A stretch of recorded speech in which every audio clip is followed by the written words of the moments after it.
Assalamualaikum warahmatullahi wabarakatuh. Waalaikumsalam warahmatullahi wabarakatuh. Sebelumnya Bapak yang saya hormati serta teman-teman yang saya sayangi, baiklah, pada pagi hari ini kami akan memulai presentasi hasil yang telah kami diskusikan bersama rekan saya. Puji syukur kita sampaikan kepada Allah Subhanahu wa Ta'ala yang telah memberi kesehatan serta kesempatan untuk dapat bergabung pada kelas kita pada pagi hari ini untuk membahas yaitu tentang materi suspensi pada kendaraan bermobil. Sebelumnya perkenalkan, saya Muhammad Al-Adabi dari NIM 22073060 dan rekan saya yang bernama Muhammad Revo Alvarenza. Untuk pembahasan yang pertama akan dijelaskan oleh rekan saya. Untuk mempersingkat waktu, untuk saudara Repo, waktu dan tempat saya persilahkan. Yang pertama, suspensi. Suspensi adalah salah satu komponen yang digunakan untuk menyerap getaran saat mobil berjalan. Suspensi berfungsi pertama menyerap getaran oksilasi dan kejutan. Yang kedua, menopang beban. Yang ketiga, memelihara geometris roda. Yang keempat, menambah traksi roda. Dan yang kelima, meneruskan gaya gerak. Suspensi berarti intinya untuk menciptakan kestabilan kendaraan aman dan nyaman. Stabil pengendaranya sama dengan itu unsur kenyamanan. Kemudian stabil arah kendaraannya sama dengan unsur keamanan, berarti unsur kestabilan kendaraan. Komponen dari suspensi yaitu ada pegas, shock absorber, ball joint, stabilizer bar, suspension arm, dan bumper. Suspensi terbagi dua, itu suspensi depan dan belakang. Tipenya rigid, yang berarti suspensi tidak memungkinkan roda kiri bergerak bebas terhadap roda kanan atau gerakan kiri dapat mempengaruhi gerakan roda kanan. Contohnya truk dan bis. Yang kedua, independen. Suspensi yang memungkinkan gerakan roda kiri tidak mempengaruhi gerakan roda kanan atau gerakan roda kiri dan gerakan roda kanan saling bebas. Contohnya mobil sedan. Dapat dilihat di gambar samping ini. Kemudian yang kedua, faktor yang mempengaruhi kestabilan kendaraan. Yang pertama, lebar bodi. Makin lebar bodi makin stabil pula tapi kenyamanannya kurang. Kedua, lebar roda. Makin lebar roda makin stabil pula kendaraan, tetapi kenyamanannya juga kurang. Kemudian diameter roda. Makin kecil diameter roda, maka kestabilan kendaraan pun makin stabil, tetapi kenyamanannya kurang. Yang keempat, tinggi pusat gravitasi kendaraan. Makin rendah pusat gravitasi, maka makin stabil pula kendaraannya, tetapi kenyamanannya berkurang. Kemudian yang kelima, kekakuan pegas. Makin kaku pegasnya, maka makin stabil pula kendaraannya, tetapi kenyamanannya kurang. Yang ketiga, macam-macam istilah gerakan mobil. Yang pertama, pitching. Bagian depan dan belakang mobil bergoyang bergantian. Yang kedua, rolling. Mobil bergoyang ke sisi kiri dan kanan. Yang ketiga, bouncing. Kondisi seluruh bodi mobil yang terpental secara vertikal. Kondisi ini dapat muncul apabila mobil Anda melaju pada ujung jalan yang menanjak dengan kecepatan tinggi. Yang keempat, yawing. Gerakan bodi mobil mengarah memanjang ke kanan dan ke kiri terhadap titik berat. Yang kelima, scuff change atau pergeseran jalur pada saat melewati jalan yang tidak rata. Yang keenam, jacking effect. Itu gejala di mana kendaraan mengalami hentakan pada bodi bagian belakang saat belok. Yang ketujuh, squat atau gejala di mana bagian belakang kendaraan tertekan ke bawah saat percepatan. Kemudian yang terakhir, yang 8, tail lift. atau gejala di mana bagian belakang kendaraan terangkat ke atas saat pengereman.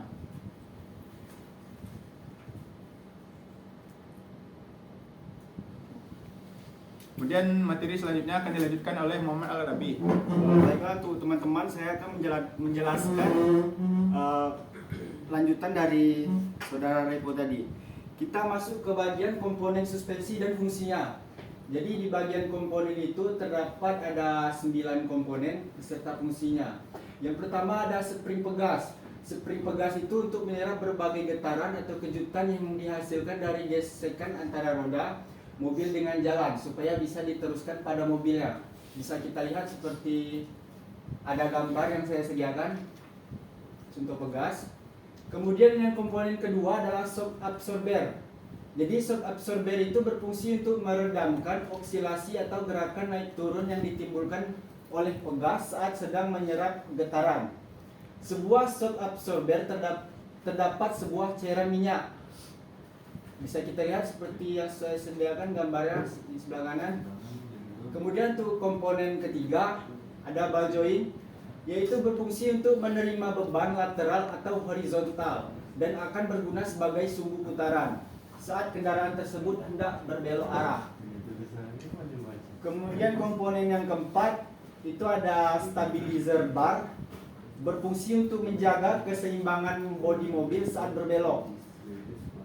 Kelima ada bumper, yaitu berfungsi untuk mengerutkan kendaraan, dan rebounding bumper berfungsi saat kendaraan dalam posisi yang mengembang. Kemudian yang keenam ada lateral control LND, yaitu berfungsi untuk menahan axle pada saat posisinya terhadap beban yang berasal dari arah samping. Komponen ini terpasang di antara bodi mobil dan axle. Kemudian yang ketujuh ada upper arm dan lower arm, yaitu berfungsi untuk menghubungkan antara bodi mobil dengan bagian knuckle arm karena rodanya terpasang di bagian knuckle arm. Yang kedelapan ada strut bar. Strut bar berfungsi untuk menahan lower arm supaya kemiringan roda depan dapat terjaga dengan baik.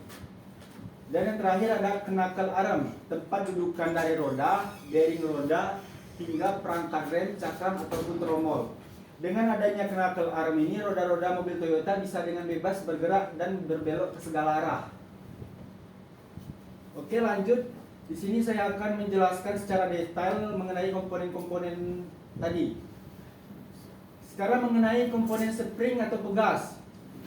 Jadi pada spring pegas itu terdapat ada 6 jenis. Yang pertama ada pegas coil. Jadi pegas coil itu berbentuk spiral dan terbuat dari batang baja, seperti yang ada pada gambar yang sudah saya sediakan. Kemudian yang jenis kedua itu pegas daun. Jadi pegas daun ini terbuat dari bilah baja yang berbengkok dan lentur, seperti contoh ada pada gambar. Kemudian yang ketiga yaitu jenis pegas torsi. Jadi jenis torsi ini terbuat dari batang baja, dan batang torsi ini memiliki sifat elastis terhadap gaya puntir. Kemudian yang keempat ada air suspension. Jadi air suspension menggunakan udara sebagai media penyerapan kejutan dan getaran yang ditimbulkan oleh permukaan jalan yang tidak rata. Yang kelima ada helper spring atau pegas tambahan. Dan yang terakhir ada hollow spring, potongan karet berlubang di tengah dan dibaut pada bagian atas axle. Kemudian cara kerja spring atau pegas itu ketika ada guncangan atau beban kejut yang berasal dari roda, coil spring akan mereduksinya melalui ulir. Caranya dengan mengompres energi prospektif dan mengembalikannya menjadi energi kinetik. Kemudian lanjut kepada komponen shock absorber. Di sini terdapat 2 jenis, yaitu ada berdasarkan konstruksi dan kapasitas. Sekarang kita bahas yang tentang konstruksinya dulu. Jadi berdasarkan konstruksi itu dibagi menjadi 2, yaitu shock absorber mana 2B, yaitu memiliki 1 tabung silinder pengatur inliner. Yang kedua ada shock absorber twin tube. yaitu memiliki dua tabung silinder yang berfungsi sebagai peredam. Nah, sekarang yang berdasarkan kapasitasnya itu ada shock absorber single action, yaitu kemampuan peredam kondisi memanjang tapi tidak meredam pada saat kompresi. Kemudian yang kedua itu shock absorber double action, mampu melakukan peredaman pada kondisi memanjang dan kompresi. Cara kerja dari shock absorber ini yaitu dengan meredam gerakan yang berasal dari rangka dan poros roda, tabung dan silinder. Pada proses ini akan bergerak memanjang dan memendek. Peredaman akan terjadi secara otomatis melalui hidrolik dengan menyesuaikan jenis suspensi yang Anda gunakan pada kendaraan bermobil. Kemudian lanjut ada komponen ball joint. Di sini komponen ball joint terdapat 6 jenis. Yang pertama ada upper arm, yaitu lengan ayun bagian atas yang perannya sebagai penghubung antara upper arm dengan kenakan roda atas. Kemudian ada lower arm, yaitu lengan bawah pada sistem suspensi. Jika upper arm tadi sebagai penghubung antara bagian atas, maka lower arm adalah penghubung dengan bagian bawah, sebaliknya dari upper arm tadi. Kemudian yang ketiga ada joint stabilizer. Nah, jenis yang terpasang di bagian stabilizer bar perannya untuk penghubung antara shock breaker atau lower arm. Namun terkadang stabilizer tidak menggunakan joint, tapi hanya menggunakan karet bushing saja. Yang keempat ada long T-rod. Jadi jenis yang terpasang dalam komponen steering rack dan terhubung langsung pada T-rod end. Kemudian yang kelima ada T-rod ball joint, yaitu jenis yang terpasang pada bagian knuckle roda dan akan dihubungkan pada bagian long T-rod. Yang keenam ada lateral arm, terletak pada bagian suspensi bertipe link, kemudian akan dipasangkan dengan knuckle roda di bagian bawah. Nah, cara kerja dari ball joint itu sendiri adalah ball joint itu berputar bebas ke kiri dan ke kanan maupun berputar. Jadi ball joint itu menahan dan menyesuaikan pergerakan roda. Contohnya saat mobil berbelok ke kanan, maka ball joint akan mengikuti arah roda tersebut. Begitu sebaliknya. Untuk membuat ball joint terhindar dari aus, maka digunakan pelumas secara berkala. Lanjut ada strut bar. Nah, jadi definisi dari strut bar ini adalah batang logam kaku yang menghubungkan menara penyangga depan atau belakang dengan tujuan untuk menambah kekakuan pada mobil. Meski tidak semua kendaraan memilikinya, tetapi komponen logam ini berfungsi untuk menyambungkan bagian sasis mobil di sisi kanan dan kiri. Kemudian letak strut bar itu sendiri merupakan palang yang posisinya melintang untuk menghubungkan kedua sisi sasis dan biasa terdapat pada ruang mesin mobil sport. Jadi strut bar ini disebut juga dengan nama lain strut brace. Lebih jelasnya, strut brace ini dipasang di sisi kiri dan kanan strut tower yang menjadi mounting point dari shock breaker. Kemudian fungsi dari strut bar itu sebagai penghubung sasis dan suspensi untuk mengurangi fleksibilitas suspensi agar mobil melaju dengan stabil. Ya, seperti yang bisa kita lihat dari gambar strut bar seperti yang ada saya tampilkan. Oke, lanjut stabilizer. Jadi pada stabilizer itu terdapat 4 jenis.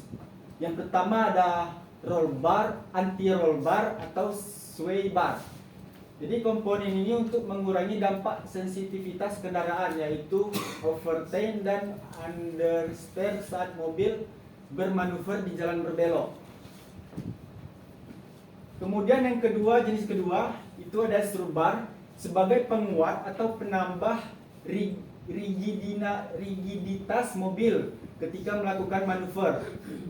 Jadi strut bar ini juga akan meminimalisir kemiringan pada kendaraan.